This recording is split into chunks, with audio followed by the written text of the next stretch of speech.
Welcome back into Golf Today. I'm Eamon Lynch alongside Damon Hack. Damon, we're going to talk in this hour to Jin Young Ko. She's won this championship. She won 2 majors back in 2019. She's already been a winner this year. Do you think she's put the general misery of 2022 behind her, which looked so promising but delivered so little? I hope so. And we talked to her a little bit throughout 2022 during those miserable times, in part due to the left wrist injury, which she's played through over the last year and a half. She sounded fragile in some of those conversations. Didn't she really? Yeah. I know it was a little bit surprising. I mean, listen, she holds herself to such a high standard. She works so hard. But I, too, was struck by the lack of joy in the pursuit of greatness for her and just how hard it has been and how high she holds herself in terms of the expectation level. I mean, I think all the greats do.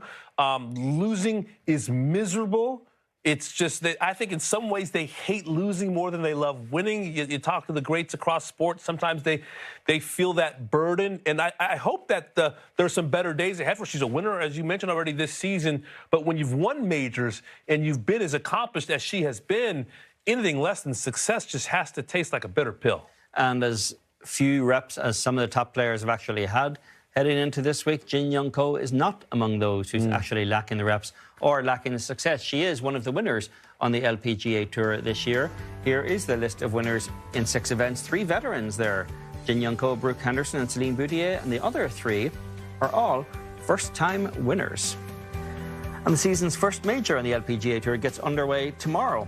And you can catch live first-round coverage of the Chevron Championship at 11 a.m. Eastern Time right here on Golf Channel.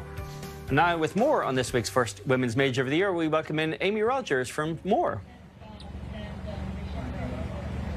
Thanks, Eamon. Well, to jump or not to jump, that is the question that players are weighing on whether to keep the tradition alive of the champion jumping into the water after winning the Chevron Championship. Now, it's a tradition that dates back to Amy Alcott, who was the first to make that jump back in 1988. She did it again in 1991, and then Donna Andrews was the first to carry it on in 1994. Now, while there isn't a Poppy's Pond here at the club at Carlton Woods, there is this pond that you see here behind me, and it borders the 18th green here.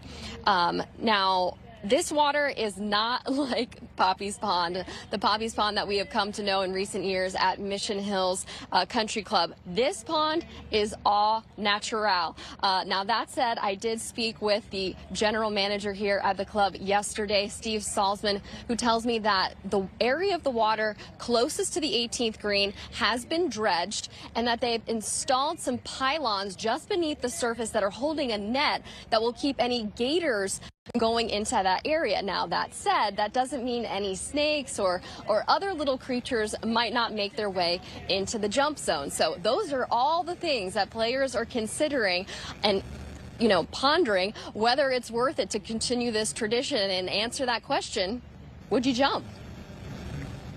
Hopefully. We'll see. But yes, I would.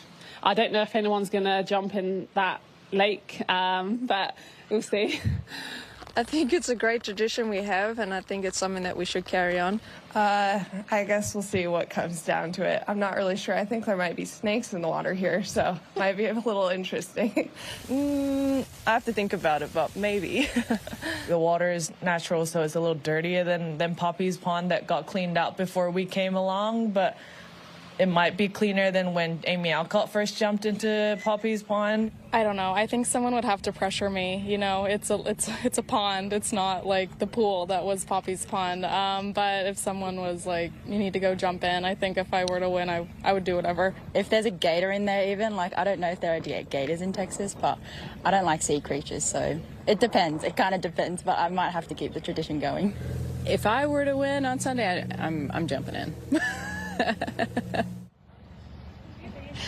Pretty funny, some of the answers from players there. You know, it would be great to see this tradition stay alive and to jump out into the pond. They did build a dock that will allow players to jump safely. I'm told that that area of the water where they'll be able to jump out to is about 8 feet deep. But I don't know, guys. I am terrified of snakes, and just hearing some of those creatures that Grace was mentioning. I don't know. What about you guys? Would you make the jump?